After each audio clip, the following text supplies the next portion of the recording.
Today, we are going to do Nature and Significance of Management, Part 2. And in this, we are going to learn about the objectives of management, its importance, and also the role of top, middle, and lower management. So let's start with the objectives. There are three main objectives, that is organizational, social, and personal.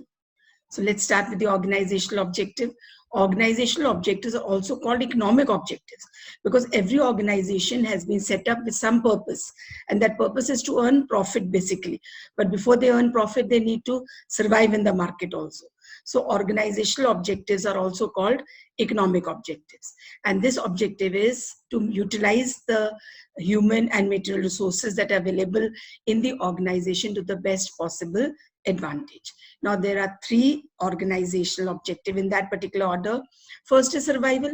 First of all, when a business is set up, the first objective is to survive so that you don't close down business within no time. That means your revenue should cover the cost. Now, once you have survived, now the organization can start thinking of making a little bit of profit. That means now the cost and risk of the business should be covered. And once it started making profit, it's established itself, then the organization can think of growth. So growth can be measured in a number of ways, like for example, sales, increase in the number of employees or the product or the infrastructure, etc. So the organizational objectives are three: survival, profit, and growth. Then come to the social objectives. Now, business exists in the society. It cannot exist without the society. The business takes raw material, manpower from the society. The business makes products and sells it to the society. So the business cannot exist without the society. So they have certain objectives towards the society. That means they should make whatever products they make, it should be for the benefit of the society. It should not be detrimental to the society. And this means that creating economic value. Remember, economic value is not economic objective. Creating economic value for the society is social objectives. And some of the social objectives are creating employment for the disadvantaged people of the section, then opening schools and creches for its employees. Creches are places where children, employees' children, they play. It's like a play school. So while the parents are working in the factory, the children are being taken care of, and that place is called a crèche. So opening all these for the employees is called social objective. Then comes personal objective. Everybody who goes to work has their own personal objectives also. Now, what are these personal objectives? Now, personal objectives are financial need. Everybody who goes to work, they work for money. So financial need is there. So this financial need can be satisfied by a reasonable amount of salary. The salary should be competitive. It should not be less. Then social needs. Social needs means peer recognition. So where you're working, the place where you're working, people should, okay, you're working there. So it should be socially acceptable. And then higher level needs. Everybody who joins an organization wants to rise. Everybody wants promotion. So that is called higher level needs. So these needs should also be fulfilled. The management fulfills the organizational objectives, but along with that, those people who are coming in to work, they also have their needs. So their needs should also be fulfilled. So the manager has to reconcile between the organizational objective and the personal objective so that people are happy. Now come to the importance of management. Management has got 5 importance. Let's do them one by one. First is helps in achieving organizational goals. So it is the management that informs everybody in what direction they have to work so that the organizational goals can be achieved. Individual goals can be achieved. If you have been given a target of making 10 units and you're making 10 units, then your individual goal has been achieved. But maybe the organizational goal is not achieved because everybody has not come to work. So the management helps in achieving the organizational goals by leading the efforts towards the organizational goals. Like the example I'd given earlier also, if only 8 people report to work out of 10 and each worker makes the units they have been told of 10 units each, then the organization will make 80 units instead of 100 units. Now here the management comes into picture. They have to see that those 20 units have not been made. How will they be made? Because if they pay overtime, then in that case the cost will go up. So the management will no longer be efficient. So they have to balance everything and see that the group goals are achieved. This is the first importance of management. Then comes management increases efficiency. Now, one of the job of management is efficiency and effectiveness. So management has to control the cost. Now what management does is they'll give the same work to that person again and again so that the person's productivity increases. When you're doing the work, same work again and again, you start specializing in it and your productivity increases and therefore the cost goes down.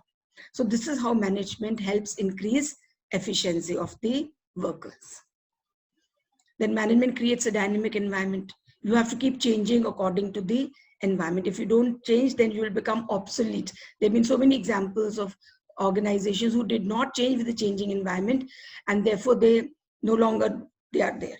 So the management has to see that everybody adapts to the change, and man by nature resists change. They don't like to change. So therefore, to reconcile the people who are working in the organization through motivating them, etc. So whatever change is taking place, the management has to see that these people who are working in the organization, they incorporate it. For example, nowadays there's computerized accounting. So from manual accounting, the shift is computerized accounting. So everybody has to learn that. So this is the role of the management. This is the importance of management, that whatever changes are taking place, whatever dynamic changes are taking place, the organization also adapts to it. Then management helps in achieving personal objectives. Now, everybody who goes to work has their own objectives. So it is the role of the management to see that how the personal objective and that of the organization objective is reconciled. And it is not that easy. Sometimes during Diwali, the management wants that the workers should work overtime because there's too much of demand. But this worker is planning to go to maybe Vaishno Devi with his family. Now, how to reconcile his objective with that of the organization objective? This is a very important aspect of management. So through proper motivation and leadership and telling them about how they're going to benefit from it, that the management is able to reconcile the personal objective of the individuals working in an organization with that of the organization. And then management helps in the development of the society. Now, when the people working there in the organization are happy, their personal objectives are being achieved, they've started specializing, the efficiency has increased, then would that not lead to the development of the society? Plus, these organizations, they provide very good quality product. They're creating employment for the underprivileged, all these things, the latest technology they're bringing in. So this leads to the development of the society. Now come to the levels of management. We have 3 levels of management, and this diagram depicted perfectly. We have more people at the lower level, then middle, and then the top. As you go higher up, the number of managers become less. So let's start with the top management. Now you have to be very particular, children. There are 2 types of questions being asked here. One is the designation that they hold, and the second are the functions that they do. Now, sometimes there's a case study, and then you have to identify that person is working at which level. So you should know the designations. Now the designation for the top level would be chairman, president, vice president, CEO, COO, chief operating officer, and chief finance officer, vice president, etc. Remember, when the word chief is written to any departmental officer like finance, marketing, chief word is written, it automatically becomes a top management. And president and vice president both come under top management. The reason being is that the top management takes decision for the entire organization. So the president and the vice president, they both take decision for the entire organization, and therefore they both come under the top level. So first of all, be very clear about the designations that are there. Now come to the functions. The top management coordinate the activity of various departments because they're above the departments, they're the top, so they coordinate. Remember the word coordinate. Coordinate is particularly used for top level. And then the welfare of the entire organization, whatever decisions they take, it has the impact on the entire organization. Then they set up the overall organizational goals. Let us say the top management says that 3,000 television have to be sold, or the profit has to increase by 20%. This is what they decide. Now, how will you make 20% profit? If you make 3,000 television, sell 3,000 television. If you have to sell 3,000 television, you have to make it. Then you have to get raw material for that much, then only you can make it. So it percolates down to all the levels, but for the entire organization, the top management makes the goals. Then they form strategies. Strategies means how to deal with the outsiders. So strategy is a type of a plan that is, it's a comprehensive plan, it's a complete plan. So strategies are made by the top management, remember that. And then they also maintain liaison with the government. Whatever dealings have to be done with the government, with the ministry, the top management interacts with them. So these are the functions of the top management. Now come to the middle level. Now middle, as you know, is between the top and the lower level. So designations are division heads, departmental heads, section heads, like production manager, etc. So head of production department would be middle. When the word head is written, head of production department, that is middle. Chief finance manager is top. Chief word is always used for top. Remember that. Now, what do these people do? They implement and control the plans and strategies. Remember, strategies are made by the top management. Implementing them is done by the middle level. Then they interpret the policy. Top management makes policy for the entire organization. Now, let's say the top management says 20% increase in sales. Now, what is the repercussion of that? How do we go about it? So they interpret the policy that has been made by the top management. Then they have to see that the department, because the departmental heads, the department has the necessary personnel. And then they assign duties to them. So first of all, they make sure that the required number of people are there, and then they see who is to do what. And then they keep motivating them so that the target can be achieved. And then they cooperate with the other departments. Remember, top management coordinated and the middle management cooperate with the other departments. So these are the functions that the middle department does, and middle is between the top and the lower level. Now come to the lower level, it's also called operational management, and the designations are foreman, supervisor, gang boss, repair boss.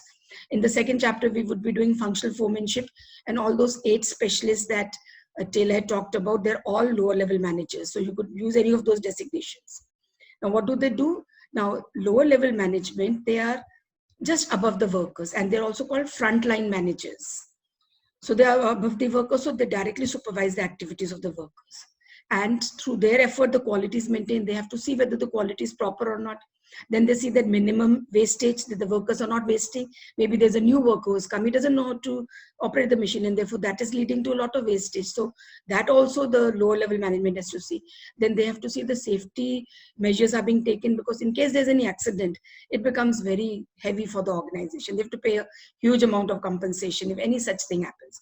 So all safety procedures and things should be maintained. That is to be done by the lower level management, and they convert the plan into action. The top management makes policy, the middle convert policy into plan, and the lower level convert plan into action. So these are the 3 levels with the designation and functions. Now let's come to the case study. Now how do we go about the case study? Now this case study looks a little long, and this came in 2016 compartment paper. So we're going to first see what has been asked. We'll read the question first and go about looking for that particular thing so that we save time. Now the question says, identify and explain the objectives of the company discussed in the above para. Also quote the lines. Now remember children, here it's written objectives, not objective. So in a hurry to read the case study, sometimes children don't read that. So please be very careful about this. If they've said objectives, it means there will be more than one objective. So let us read the case study and see which objectives are they talking about. Narayan Computers Limited is a leading company in computer technology and IT services. The chief executive officer of the company attributes the success of the company to its managerial team spirit, which has helped to handle rapid changes in technologies and to transform threats into opportunities. Like any other business enterprise, profits are important for survival and growth of Narayan Computers Limited. The management of the company believes that a satisfied employee creates a satisfied customer, and in turn creates profits that lead to satisfied shareholders. The company has a strong sense of social responsibility. It has set up many educational institutions in the fields of management, engineering, and computer education, in which half of the students are girls. On the basis of given information about Narayan Computers Limited, identify and explain the objectives of the company. So I'll give you a moment to recollect and identify, then we'll discuss it.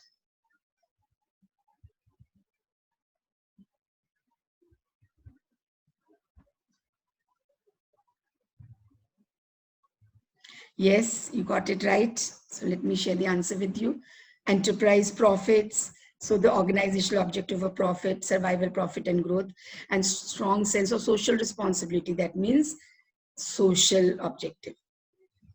Right? Now, how are you going to write it? This is the best method of doing it. Children, you should divide the page into half, write the objective, against that write the lines, from where you came to know, because here the question says that you have to quote the lines and then put dash, dash, dash. Once you identify that particular word, like in organizational, we got the profit word written, and in social responsibility is written. After that, you can just put a dash. You don't have to write the entire answer. So this is how your solution should look like, so the teacher immediately comes to know what you've written. And that's all in this video. Thank you.